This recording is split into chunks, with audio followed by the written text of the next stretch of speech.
हम सब लोग देख रहे हैं कि हमारी अर्थव्यवस्था, भारतीय अर्थव्यवस्था की स्थिति बहुत अच्छी नहीं है। भारतीय अर्थव्यवस्था काफ़ी नाजुक दौर से गुज़र रही है। हम सब लोग देख रहे हैं कि किस तरह से डॉलर के मुकाबले में रुपया दिन प्रतिदिन कमज़ोर होता जा रहा है, और इन सब चीज़ों की मार हमारे देश के एक आम आदमी को भुगतनी पड़ती है। ऐसा क्यों है कि आज भी भारत एक विकासशील देश है।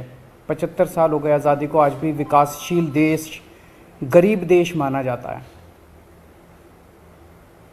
हम सब चाहते हैं कि भारत विकसित देश बने, हम सब चाहते हैं कि भारत अमीर देश बने, और हम सब चाहते हैं कि हर भारतवासी, भारत का हर परिवार अमीर परिवार बने। इसके लिए बहुत सारे कदम उठाने की ज़रूरत है, बहुत सारे स्टेप्स लेने की, बहुत सारे एफर्ट्स करने की ज़रूरत है।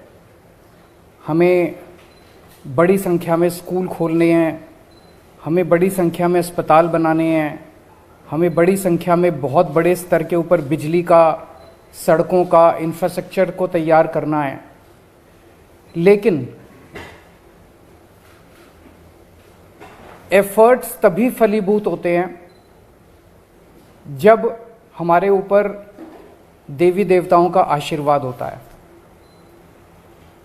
एफर्ट्स करने चाहिए, हम सब लोग अपनी अपनी ज़िंदगी में एफर्ट्स करते हैं, लेकिन हम कई बार देखते हैं कि एफर्ट्स कर रहे हैं, नतीजे नहीं आ रहे। उस वक्त लगता है कि अगर देवी देवताओं का आशीर्वाद हो तो एफर्ट्स फलीभूत होने लगते हैं, एफर्ट्स के नतीजे आने लगते हैं। परसों दिवाली थी। दिवाली पे हम सब लोगों ने अपने अपने घर पे श्री गणेश जी और श्री लक्ष्मी जी का पूजन किया। हम सब लोगों ने भगवान से सुख शांति की प्रार्थना की। हम सब लोगों ने अपने अपने परिवार के लिए, देश की समृद्धि के लिए प्रार्थना की। हम ये भी देखते हैं कि जितने बिजनेस करते हैं, व्यापारी हैं, इंडस्ट्रियलिस्ट्स हैं, सब लोग अपने अपने यहाँ अपने कमरे में ज़रूर लक्ष्मी जी की और गणेश जी की मूर्ति लगा के रखते हैं, और रोज़ सुबह काम शुरू करने के पहले उनकी पूजा करते हैं। आज मेरी केंद्र सरकार से, प्रधानमंत्री जी से अपील है, भारतीय करेंसी के ऊपर एक तरफ गांधी जी की तस्वीर है, वो वैसे ही रहनी चाहिए, लेकिन दूसरी तरफ श्री गणेश जी की और श्री लक्ष्मी जी की तस्वीर भारतीय करेंसी के ऊपर लगाई जाए। जैसा मैंने कहा कि हमें अपनी अर्थव्यवस्था को सुधारने के लिए, भारत को आगे तरक्की देने के लिए बहुत सारे एफर्ट्स की ज़रूरत है, लेकिन उसके साथ साथ देवी देवताओं के आशीर्वाद की भी ज़रूरत है। अगर भारतीय करेंसी के ऊपर एक तरफ गांधी जी की तस्वीर है, वो एज इट इज़ रहे, दूसरी तरफ अगर लक्ष्मी जी की और गणेश जी की तस्वीर होगी, तो इससे पूरे देश को उनका आशीर्वाद मिलेगा। लक्ष्मी जी को समृद्धि की देवी माना गया है, गणेश जी जितने विघ्न होते हैं उनको हरने वाला, उनको देवता माना गया है, विघ्न दूर करने वाला देवता माना गया है। तो उन दोनों की तस्वीरें उसके ऊपर लगनी चाहिए।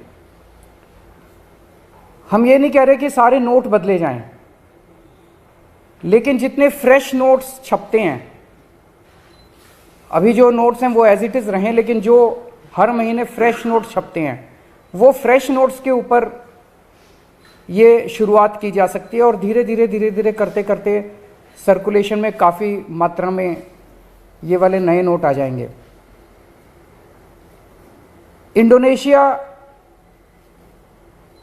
एक मुस्लिम कंट्री है, 85% से ज़्यादा उनकी आबादी मुस्लिम है, 2% से कम हिंदू हैं वहाँ पे, लेकिन उन्होंने भी अपने नोट के ऊपर गणेश जी की तस्वीर छापी हुई है। तो मैं समझता हूँ कि ये एक बहुत अहम कदम है जो कि केंद्र सरकार को उठाना चाहिए, आज मैं आप सब लोगों के माध्यम से, मीडिया के माध्यम से, इस देश के 130 करोड़ लोगों की तरफ से केंद्र सरकार से और माननीय प्रधानमंत्री जी से अपील करता हूं कि भारतीय करेंसी के ऊपर लक्ष्मी जी की और गणेश जी की तस्वीर लगाई जाए। अगर इस पे कोई प्रश्न है आपके तो।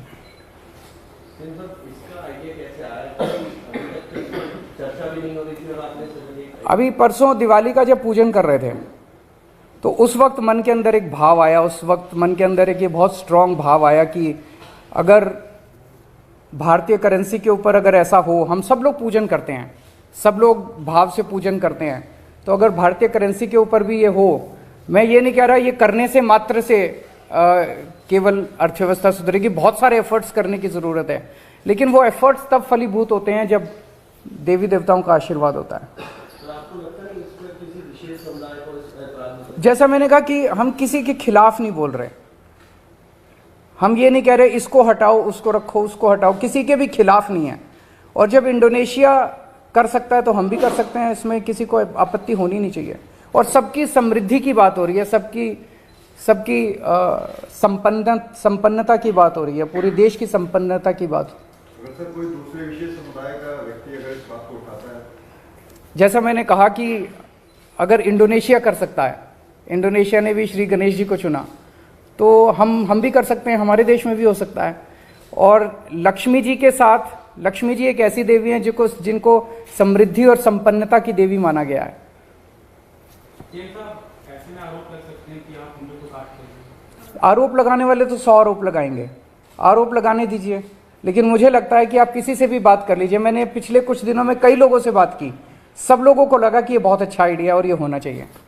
सर, एक तरफ आपकी ये अपील है प्रधानमंत्री नरेंद्र मोदी से, क्या कोई प्रस्ताव उन्होंने भेजी किस तरीके से? मैं कल परसों में उनको एक चिट्ठी लिखूंगा, कल या परसों, और उस चिट्ठी के माध्यम से भी मैं उनसे अपील करूंगा। सर, दिल्ली में नगर निगम के चुनाव भी अब कभी भी घोषित हो सकते हैं, इसको लेकर पार्टी क्या तैयारी है? हम पूरी तरह से तैयार हैं और इन लोगों ने जितने भी एफर्ट्स किए चुनाव टालने के, गलत तरीके से इन्होंने डिलिमिटेशन किया, बता रहे हैं इस तरह से कर दिया कि बीजेपी का एरिया एक साथ कर दिया, दूसरे वोट एक साथ कर दिया, जो मर्जी कर लेंगे, लेकिन दिल्ली की जनता इनको नकारने वाली है। गुजरात में इलेक्शन अनाउंस होने वाले हैं, माना जा रहा है कि साथ ही में होंगे, ऐसे लग रहा है कि अटेंशन डाइवर्ट ना हो जाए आम आदमी पार्टी पे, रिस्क लग रहा है। ये लोग बहुत सारी कोशिशें करेंगे, जो भी असुरी शक्तियां होती हैं वो सच को दबाने के लिए, ईमानदारी को दबाने के लिए पूरी कोशिश करती हैं। ये सब, जैसे मैंने कहा, ये सब असुरी शक्तियां हैं जो हमारे खिलाफ इकट्ठी हो गई हैं, और ये जितना मर्जी कुछ कर ले, ये जनता को दबा नहीं सकती। जनता की आवाज़ है, जनता, दिल्ली की जनता ने देखा कि आम आदमी पार्टी को स्कूलों की जिम्मेदारी दी, इन्होंने स्कूल अच्छे कर दिए। आम आदमी पार्टी को अस्पतालों की जिम्मेदारी दी, इन्होंने अस्पताल अच्छे कर दिए। तो अब दिल्ली की जनता कह रही है एक बार इनको सफाई की भी जिम्मेदारी देंगे हम। तो जनता मन बना चुकी है, ये जो मर्जी कर ले, जनता की इच्छा को नहीं दबा सकते, सच को नहीं दबा सकते, ईमानदारी को नहीं दबा सकते।